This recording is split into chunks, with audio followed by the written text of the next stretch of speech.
Hey, how are you? You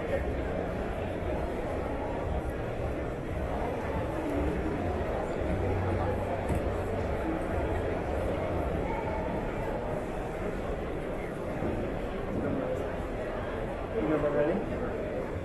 You ready? Awesome. Go ahead and keep it moving.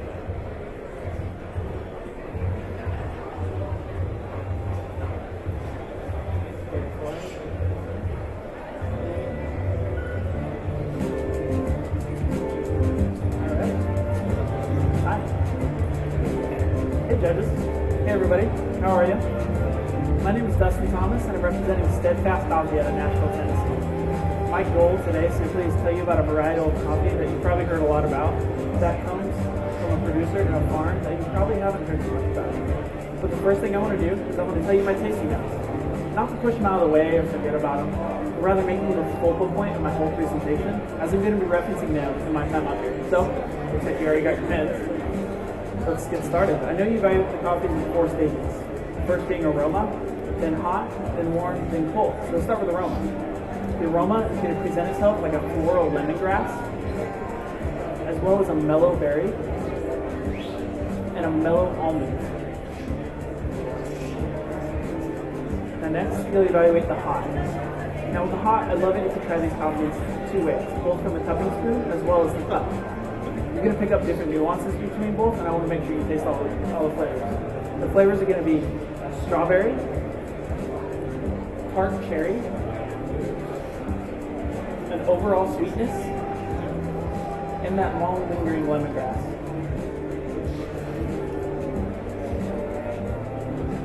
Next, you're going to evaluate the warm. Now in the warm, you're going to notice the body of this coffee.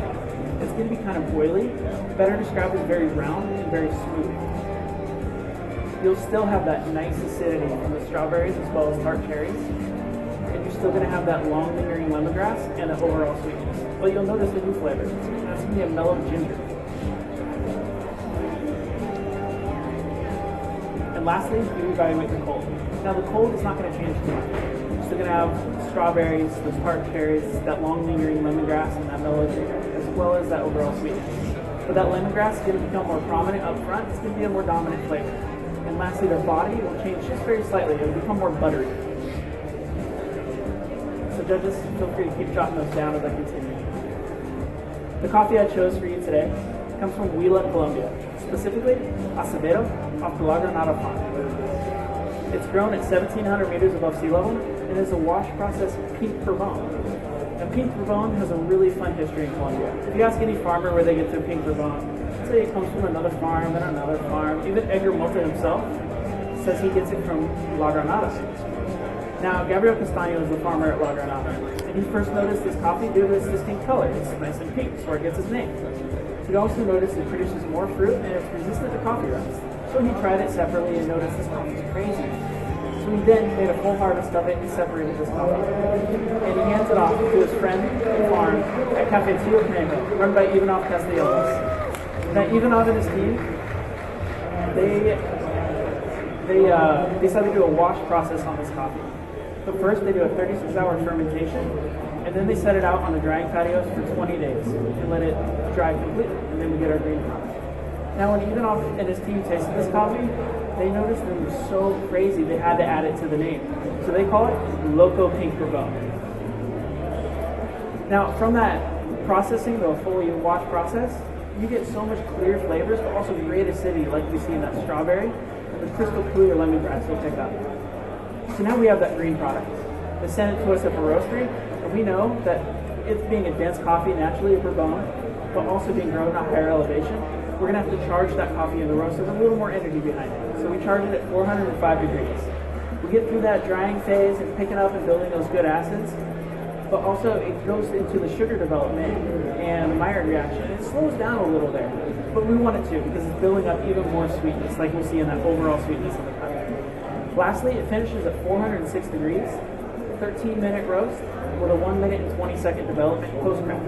I really believe that this roast profile, it balances those flavors of strawberry and lemongrass with wonderful ginger. So now, we have the roasted product. And this is where me, as the roaster and brewer, get to try all kinds of things. We cup this coffee, and we wanted to make sure the quality and the flavors were there. We tasted those lemongrass and tart cherries, and I knew this was the coffee I wanted to brew for you guys today. So I started experimenting with brewing methods. Every single brewing method I threw in this coffee, I could not mess it up. It tasted great. But I eventually landed on the Kalita 185, as you see here today. I chose the Kalita due to its longer contact time with coffee and water. Overall, about a 3.5 minute brew.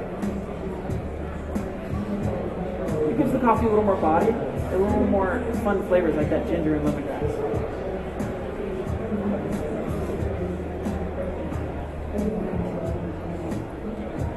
Knowing this coffee was dense, we not only gave it a little more energy in the roast, I'm giving it a little more energy in the brew. I've set my first kettle to right off a boil at 211 degrees. I'm doing this to really kickstart that extraction, pulling out as much sugars and extracting all those sugars as I can to really give the sweetest cup possible. I then switch at about 170 grams to a kettle set at 203 degrees. This is to cool down the slurry of the coffee, giving me a little more sweet, nice acidity. Along the same vein of extraction, I decided to sift this coffee. Now, the purpose of sifting is to clarify the flavors by removing the boulders and fines. But what I've done is a little different. I've added back fines in to give us more body and complexity in the flavors,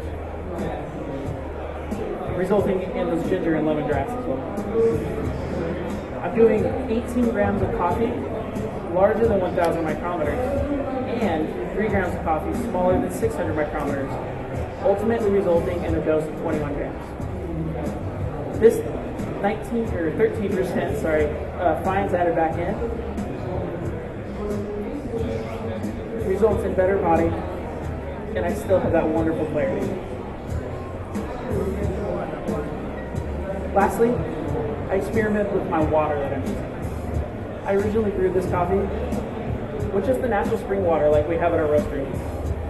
And it had good spices, it had good body, but it lacked those fruit-forward flavors I really wanted. So, I tried it with a little reverse osmosis water. And it had those fruit-forward flavors, but the body was missing. And it missed those spices that I really enjoyed from the spring water. So best of both worlds, I combined the two. And what resulted was a loco cup of coffee. I'm doing 80% reverse osmosis water and 20% natural spring water. Overall, you'll have a 1 to 15 coffee to water ratio. This really accentuates the body of the coffee and lets those flavors pop.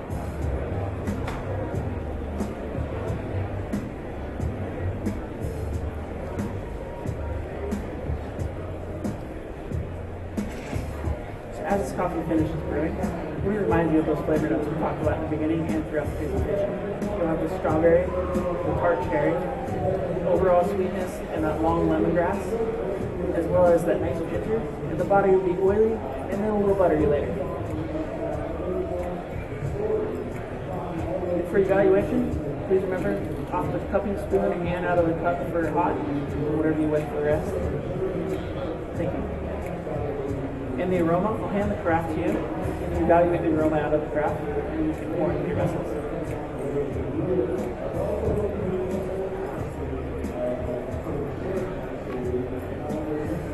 So, as it draws down, I really hope you enjoy this coffee. Hope you get to taste all those flavors that we explored, taste the craziness of this coffee, the loco as they call it. Really truly enjoyed this coffee that me, that Ivanov and his team, and Don Gabriel and Macarnata have enjoyed, and all of us in the practicing. As it's really, really a fun coffee.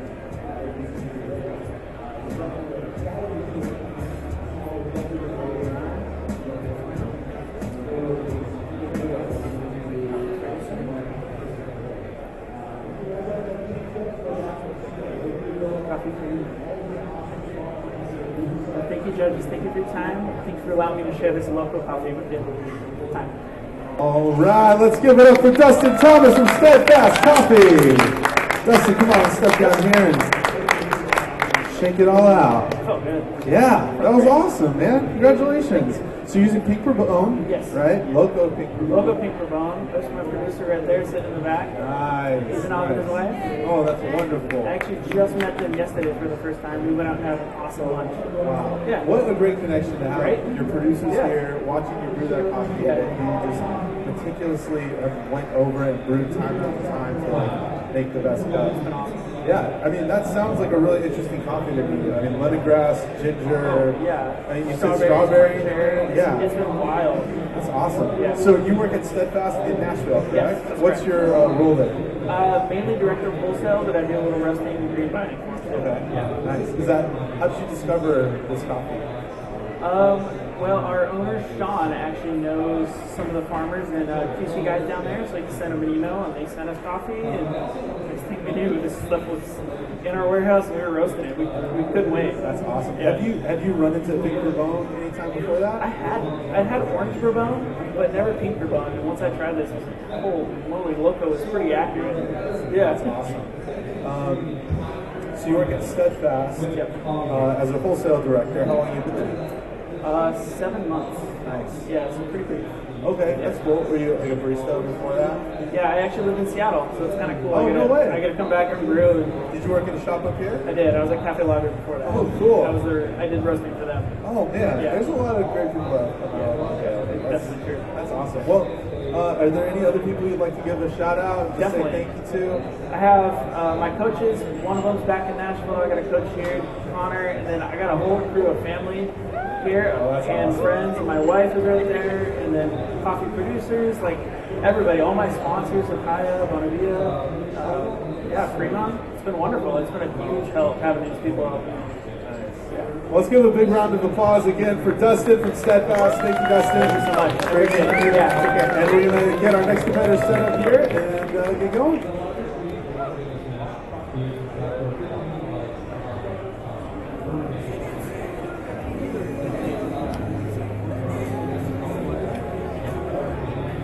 Woo!